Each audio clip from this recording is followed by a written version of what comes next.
Have you ever taken such a beating? Why did you leave him to the guys are still walking. Can you explain to me why? I'm asking. Explain this.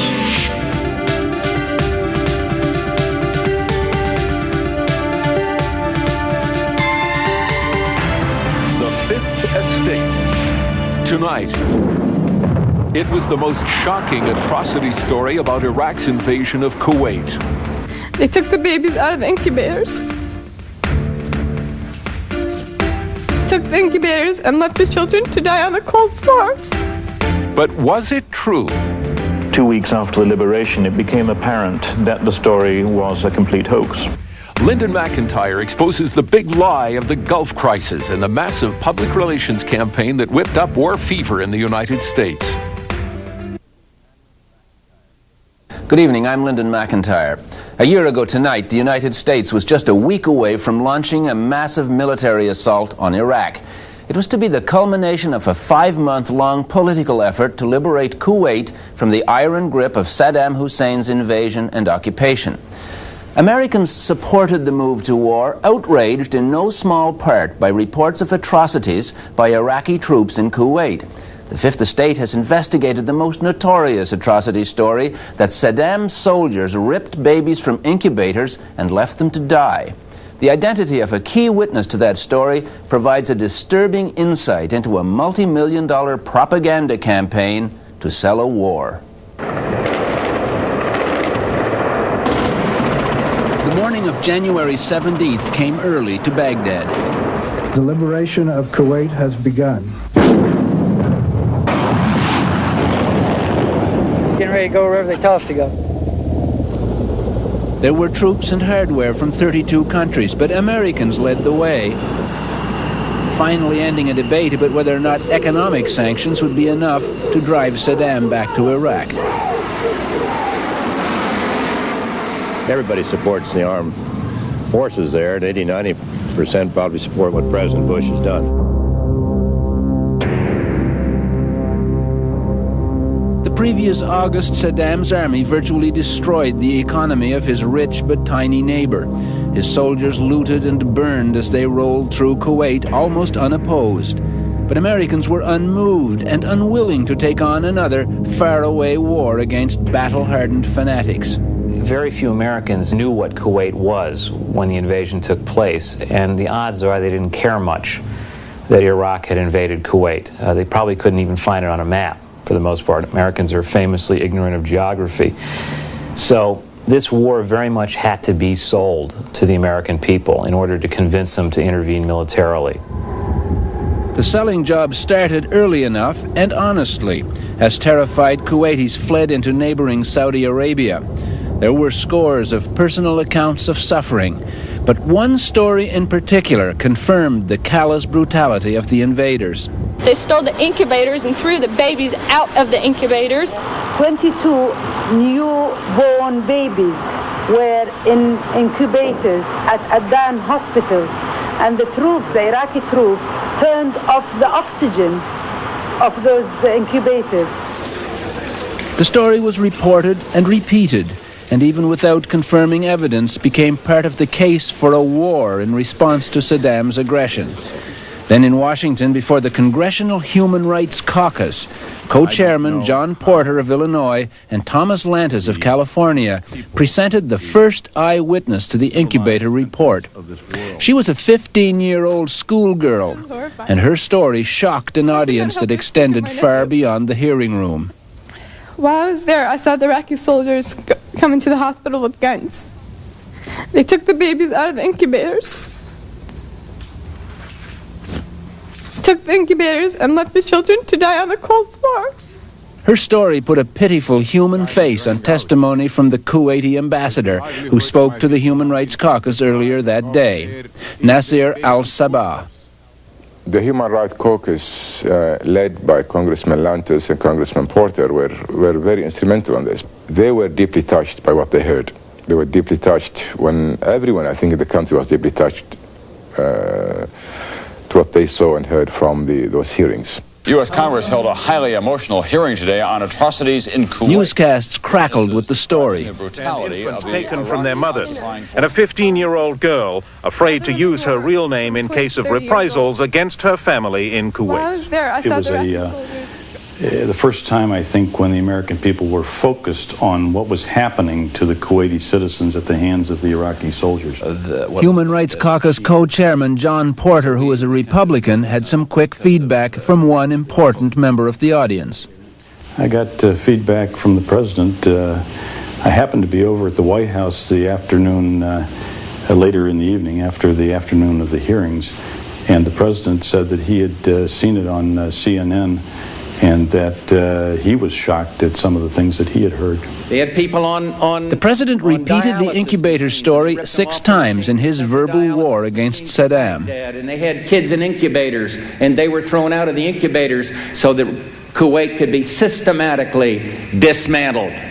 Daylight brings only the digging of yet more graves as bodies... Soon there were reports of mass burials of premature babies in Kuwait, dumped from incubators which were then trucked to Baghdad. The Iraqis tore the respirators from their incubators.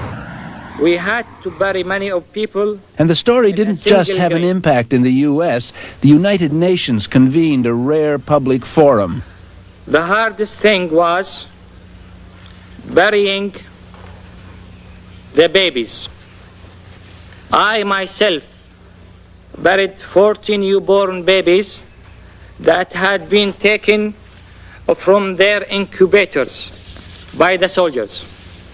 Will those in favor... In a vote 2 days later, the UN approved the use of force against Iraq. Within days of the UN session, a report on Kuwait by Amnesty International quoted Nayirah's testimony to the U.S. congressman, and they put a number on the infant deaths, 312.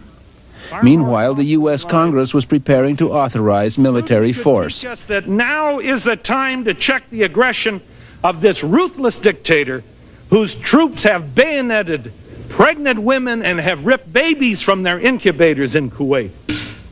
The House easily approved a war resolution. Then it was up to the Senate. To authorize the use of United States Armed Forces pursuant to United In the debate, the incubator story came up 7 times. Mr. Dole, aye. Mr. Domenici, aye. In the end, the war resolution only passed by 5 votes. The U.S. decision to wage war against Iraq was supported by an overwhelming civilian consensus. The heart of that consensus was the belief that Saddam Hussein was evil incarnate, and there was no shortage of evidence for that belief.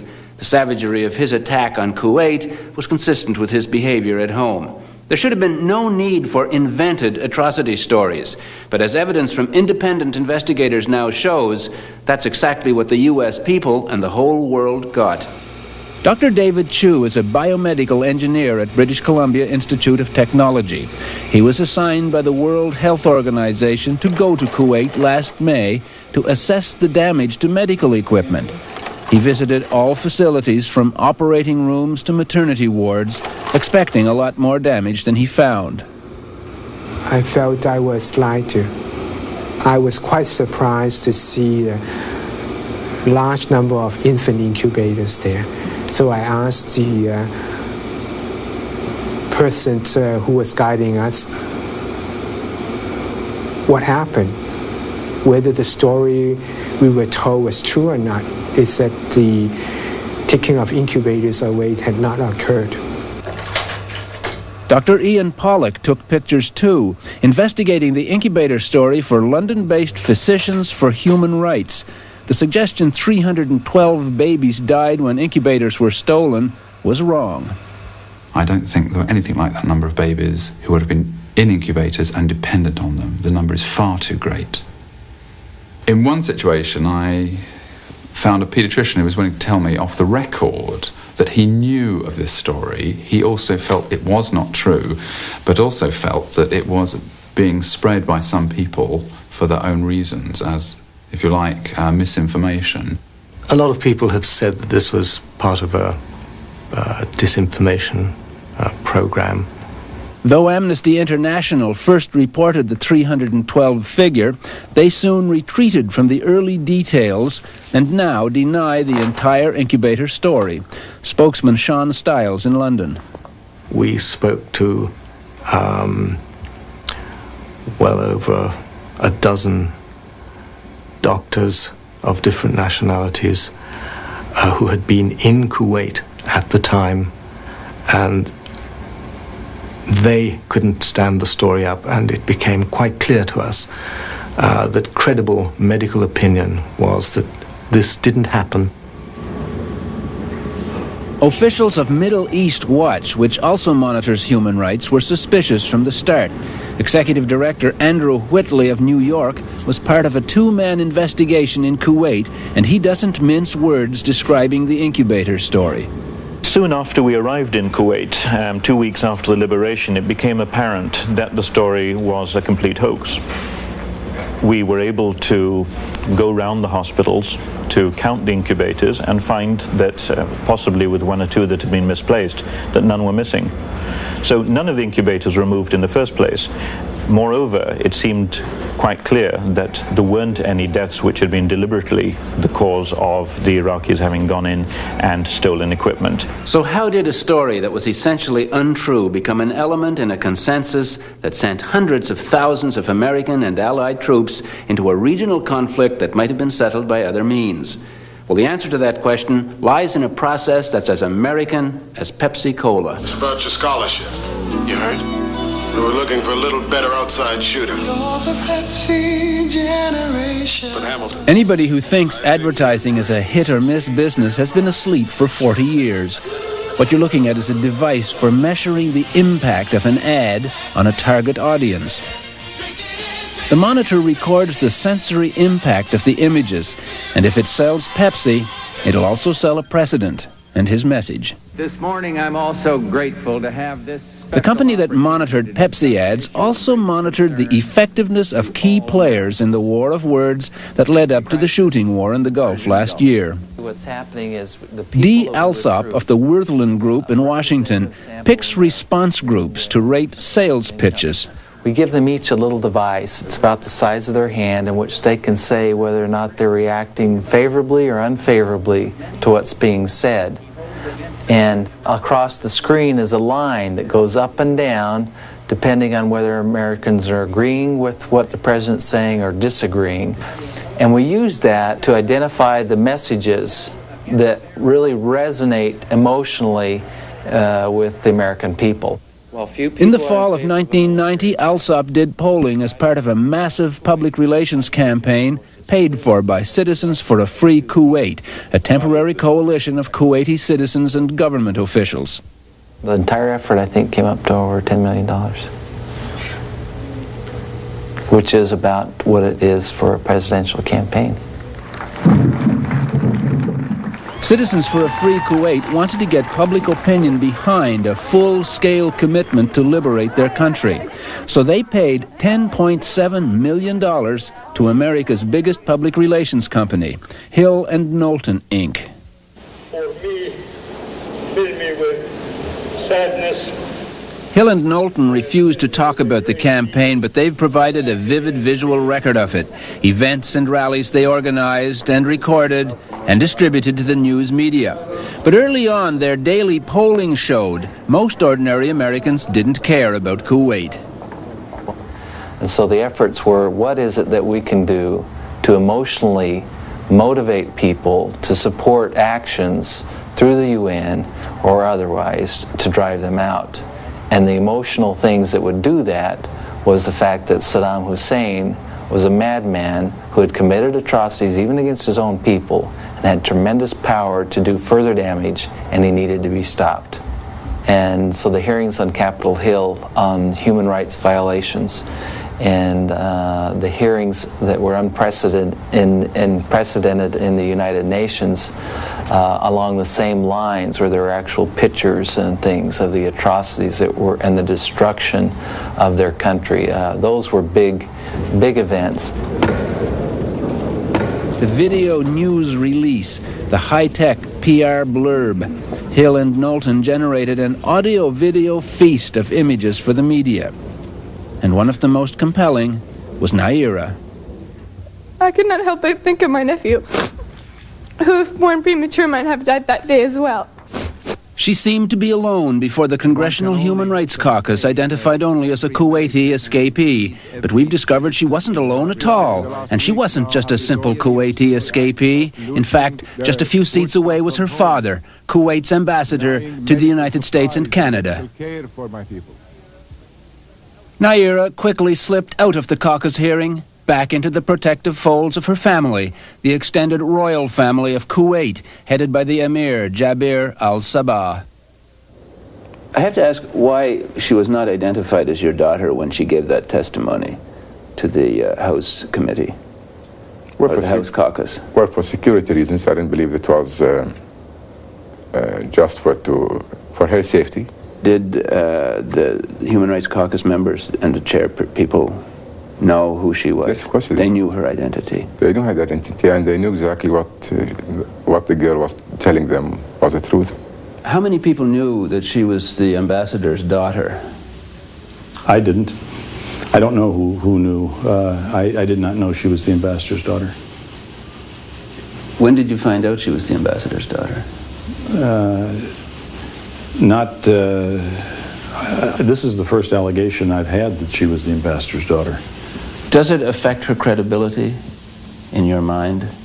I think it certainly should have been known at the time of the hearing. It would have had bearing on what she might have said, yes. I think people, members of Congress certainly, and members of the public were entitled to know the source of her testimony, therefore who she was. If it became known that it was somebody who was closely associated with obviously putting across a Kuwaiti government position at a particular time when public opinion was very sensitively balanced in the United States, at least, about whether or not one should be going to war, it was an evenly balanced issue, then it could well have tipped the balance one way that this was an entire show that was being arranged.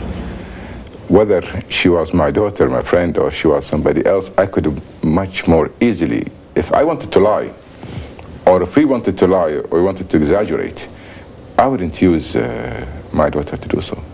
I could easily buy other people to do it. Did you think it would affect her credibility if people knew that she was your daughter, that she was part of the I had no Kuwaiti? problem with credibility, Mr. McIntyre. I think the girl came voluntarily and spoke and told them what she actually saw with her own eyes. That wasn't just one person. There were a series of people who saw this whole thing happening.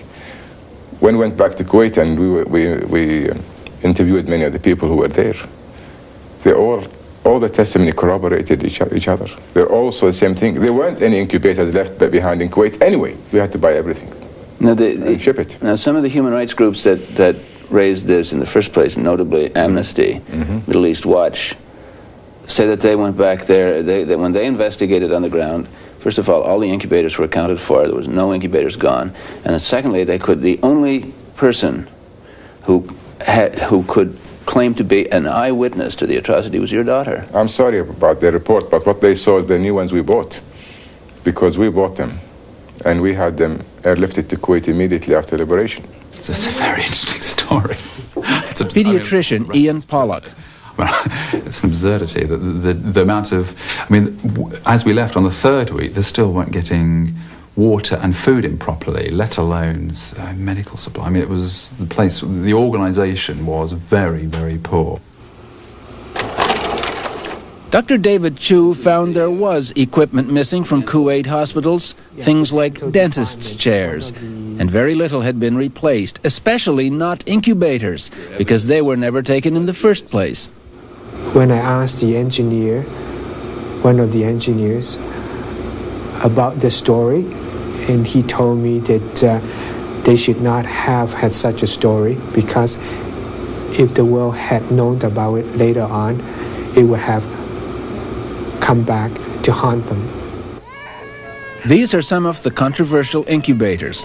When the Iraqi occupiers heard the story that they'd stolen them and killed babies in the process, they invited journalists into Kuwait hospitals to see for themselves. But the story persisted until independent investigators arrived on the scene. Then the picture started changing. The doctor who gave Amnesty the information that 312 babies died revised the number down to 72. It finally settled at 30, of which 19 died before the Iraqis arrived. The story evaporated. The number of people who we could find who had seen premature babies who had died unnecessarily was zero. It was horrifying. But what of Nayirah's story, that as a volunteer in one of the hospitals, she saw the atrocity? Would you let us talk to the one eyewitness we've been able to find, who's your daughter? Would you let her tell her story to us about what she saw? I believe there is no reason why she told it to the whole world. So what she has told the whole world, I think there is no reason why she would be telling you. I mean, part of the whole system. But what the world didn't know at the time was that the witnesses appearing before the Congressional Human Rights Caucus that day were carefully coached by Hill and Knowlton. There was training with these individuals to help them get more comfortable with the setting, the circumstances, the questions, so that they could focus on their story. You know, that was clearly one of the roles that Hill and Knowlton was able to help them with. A cynic might suspect that a $10 million public relations campaign conducted by a major, sophisticated agency like Hill and Knowlton may have led to some excesses bordering on disinformation. And that's, I think, an exaggeration of the views here. There wasn't a public relations media drive to win the emotions of the world with the Kuwaiti people, because the facts spoke for themselves. Why was it necessary to spend $10 million? Who spent $10 million? I don't know. You've been trying to drive this point. Well, no, it's on the record. Citizens for Free Kuwait paid that much money to Hill and Knowlton in a period of 5 or 6 months. Well, if they paid that much money to a public relation firm because they are concerned citizens who happen to be in this country when the invasion took place, and they need people to help them. But we didn't need to do so as a government, as an embassy. But Hill and Knowlton documents disclose that the Committee for a Free Kuwait includes members of the Kuwaiti government. And the PR firm provided services to the ambassador himself, including daily assessments of his public performances and image. And as the weeks went by, even his appearance changed.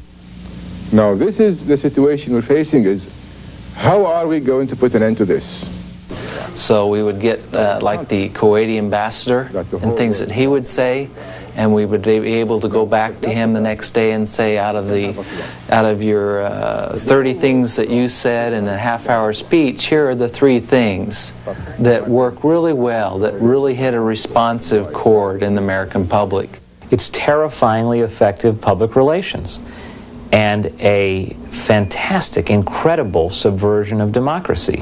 When you begin allowing public relations firms to set the agenda, to make the decision on whether, in a sense, to organize the debate about whether or not we're going to go to war. That's the view of John Richard MacArthur, publisher of Harper's Magazine. He's investigated the role of propaganda in selling the Gulf War, and he's written a book about it, coming out this spring. He's also explored the impact of that congressional hearing and a startling conflict of interest at the highest level. At the time Congressman Porter and Lantos chaired the hearing on Kuwait, they also headed a private group, the Congressional Human Rights Foundation. MacArthur discovered a disturbing link between the Human Rights Foundation and the PR firm that was selling the war. The Congressional Human Rights Foundation literally operates out of Hill and Knowlton's offices on the 2nd floor of an office complex called Washington Harbor in Georgetown. Hill and Knowlton provides a $3,000 in-kind charitable contribution to the Congressional Human Rights Foundation in the form of a rent reduction for the office space.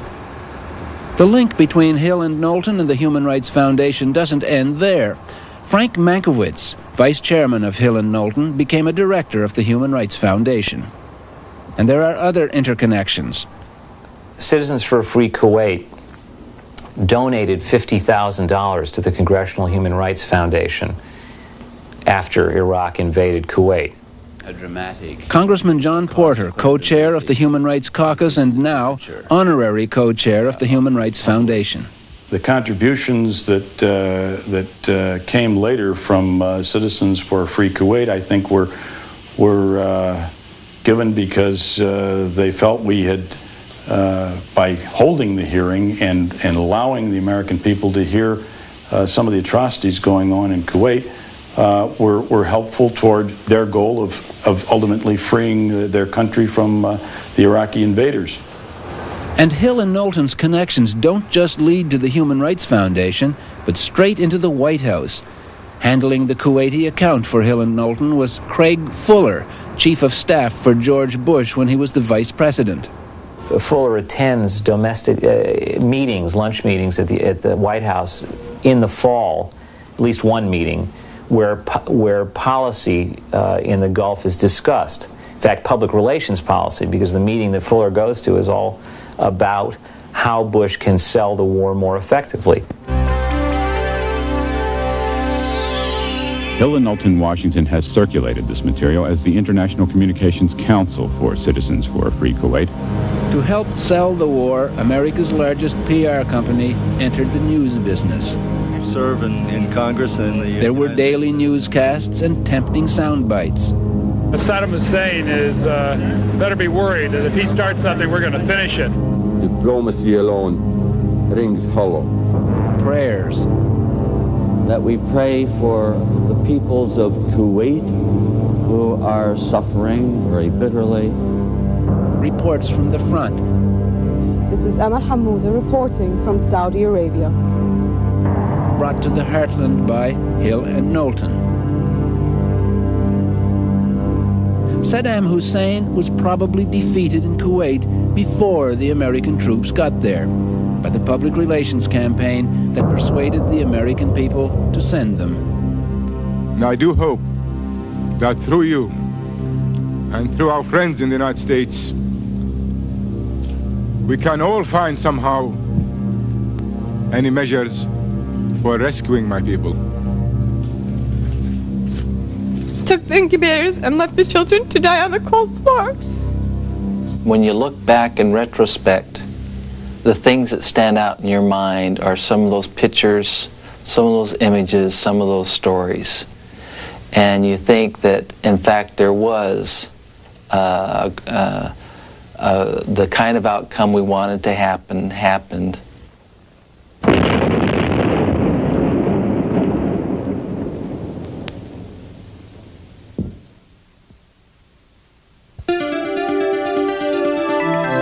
She was a 15-year-old schoolgirl, and her story shocked an audience that extended far beyond the hearing room. While I was there, I saw the Iraqi soldiers come into the hospital with guns. They took the babies out of the incubators. Took the incubators and left the children to die on the cold floor. Would you let us talk to the one eyewitness we've been able to find, who's your daughter? Would you let her tell her story to us about what she saw? I believe there is no reason why she told it to the whole world.